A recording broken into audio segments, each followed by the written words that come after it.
میں ساری قوم کو یہ بتانا چاہتا ہوں کہ میں نے محترم عمران خان، پرائم منسٹر عمران خان صاحب کو بالکل صحت مند، خوش اور خرم اس معنی کر کے ایک بڑا لیڈر جو پاکستان کی فکر کر رہا ہے، ساری قربانیاں دینے کے لیے تیار ہے. اور یہ بھی میں آپ کو بتاؤں کہ یہ وہ لیڈر ہے جو دنیا میں اس وقت سب سے زیادہ پاپولر آدمی ہے. کیوں؟ اس وجہ سے میں آپ سے کہنا چاہتا ہوں کہ پاکستان کے اندر اگر کوئی بھی سروے ہو جائے، اس الیکشن سے ثابت کر دیا کہ 70 سے 80% تک عمران خان صاحب کی پاپولیرٹی ہے.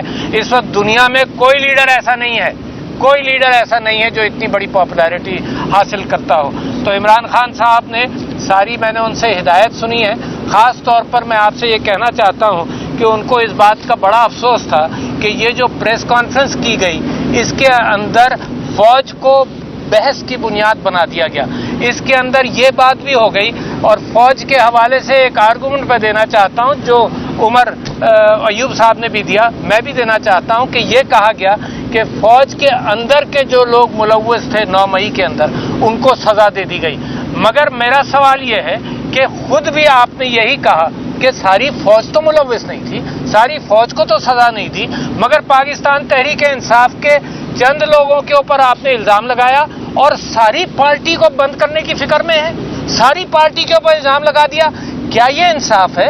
ہم بھی سمجھتے ہیں کہ فوج ساری اس چیز میں ملوث ہی نہیں ہے. عمر ایوب صاحب نے کہا کہ چند لوگ ہیں، مگر آپ نے ساری پارٹی کو بین کرنے کے چکر میں ساری پارٹی کا سمبل لیا گیا، ساری پارٹی کو دبایا گیا، ساری پارٹی پر آج بھی ظلم کیا جا رہا ہے. تو یہ ایک منطق ہے جو بالکل غلط. دوسری بات یہ کہ فوج کو بحث کی بنیاد بنا دیا، یعنی یہ آپ کا سکل سیٹ نہیں ہے، سیاست آپ کا سکل سیٹ نہیں ہے.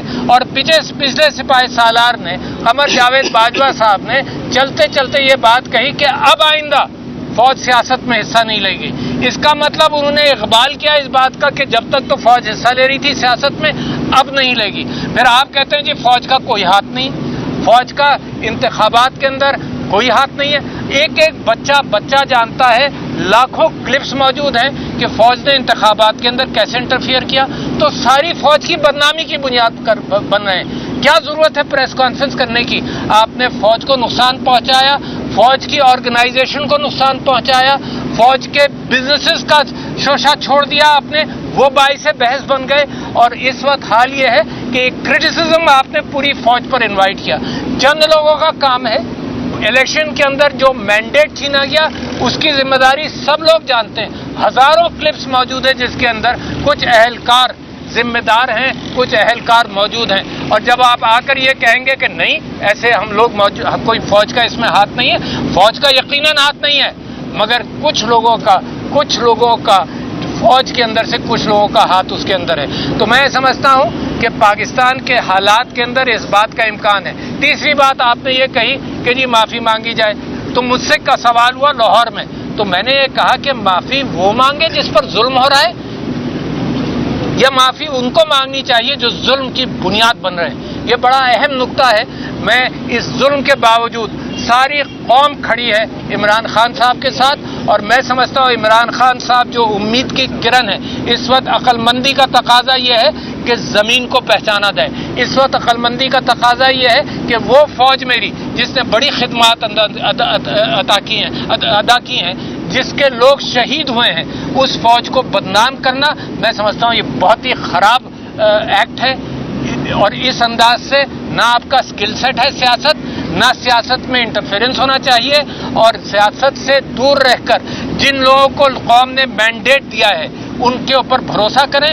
یہ سوچنا اور یہ کہنا کہ نہیں 70% پاکستان کے لوگ اور نوجوان غلط ہیں اور ہم چند لوگ صحیح ہیں، یہ تو بالکل ایک غلط منطق ہے جو تباہی کی طرف لے جائے گی. یہ بات بھی میں آپ سے اجاگر کرتا چلوں اور بتاتا چلوں کہ یہ ساری جو سٹیٹسٹکس لے کر آئے کہ جی 7% لوگوں نے یہ بھی ووٹ نہیں دیا عمران خان کو، یہ 3% کو، تو یہ 1 سال سے 18 سال کے لوگوں کو بھی انوالو کر لیا انہوں نے. ہوتا یہ ہے کہ اگر غلط کوئی کام کیا جائے، انلیجیٹمیٹ کام کیا جائے، تو جو لوگ کر رہے ہوتے ہیں وہ لیجیٹمیٹ اتھارٹی آرگنائزیشنز کو کرٹیسائز کرتے ہیں، اور نتیجہ یہ ہے کہ جمہوریت کے اوپر تنقید چل رہی ہے. انسٹیٹیوشن آف جمہوریت کا ایک نیا انٹرپریشن دے رہے ہیں کہ جی یہ 31% لوگوں نے ووٹ دیا. میں کہتا ہوں اگر فارم 45 پر دیکھا جائے تو 50-60% لوگوں نے ووٹ دیا. اگر اور 18 سال سے نیچے کے بچوں کو دیکھنا ہے تو 80-90% جو ہیں وہ عمران خان کے ساتھ ہوں گے. تو کون سے کھاتے آپ کھول رہے ہیں؟ یعنی ایسے بولنا جو سکل سیٹ آپ کا نہیں ہے، سیاست آپ کا کام نہیں ہے. جب سیاست میں بولیں گے تو نتیجہ یہ ہوگا کہ لوگ پتھر کے گھر کے اندر رہ کر جب اینٹیں پھینکو گے تو شیشے کے گھر میں رہتے ہوئے جب اینٹیں پھینکو گے تو پتھر واپس آئیں گے. تو خدا کے واسطے میری فوج کو بچائیں، خدا کے واسطے ایسا نہ کریں کہ میرے انسٹیٹیوشنز کو تباہ کریں. یہ انسٹیٹیوشنز ہمارے ہیں، یہ انسٹیٹیوشنز قوم کے ہیں. اور اگر یہ کہا جائے کہ جی یہ ادارے اور یہ بزنسز فوج کے چل رہے ہیں، اس میں کسی سے پیسہ نہیں لیا گیا، تو پاکستان کے ٹیکس پر، پاکستان کے ٹیکس ایگزمپشنز پر، پاکستان کی زمینوں پر یہ انسٹیٹیوشن چل رہے ہیں. یہ انسٹیٹیوشنز ہمارے ہیں، اس سے ہمیں بالکل کوئی انکار نہیں. اور میں اس بات سے اتفاق کرتا ہوں کہ جو 9 مئی کے ذمہ داران ہیں، تحقیقات کرو اور تحقیقات کر کے سب کو قرار واقعی سزا ملنی چاہیے. اس میں ہمارا اتفاق ہے.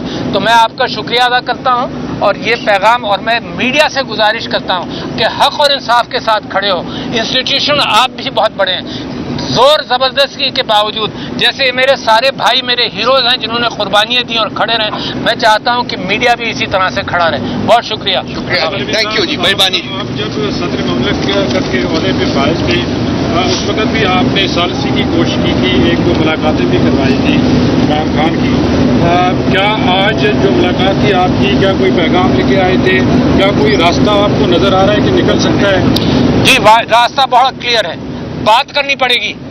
جو قوم جس 80% لوگوں کے نمائندوں سے بات کرنی پڑے گی. یہ کیوں کوئی کہتا ہے کہ بات نہیں کریں گے؟ اچھا، اور اگر کوئی ایسا آدمی ہوتا جس کا ویژن چھوٹا ہوتا، وہ کہتا نہیں میری انسلٹ ہے، اگر تم کہتے ہو بات نہیں کریں گے تو ہم نہیں کریں گے. یہ عمران خان ہے جو انسلٹ کے باوجود یہ کہتا ہے کہ اگر قوم کو بچانا ہے تو بات چیت ضروری ہے. تو ابھی بھی بات چیت کا راستہ ہی ہے، کوئی جنگ کا راستہ نہیں ہے. اور جب آپ پرامن لوگوں کو، جب آپ جمہوریت پر بھروسہ کرنے والے نوجوانوں کو آپ نا امید کریں گے تو مجھے خطرہ یہ ہے، مجھے ڈر یہ ہے کہ کہیں یہ دوسری طرف نہ نکل جائیں.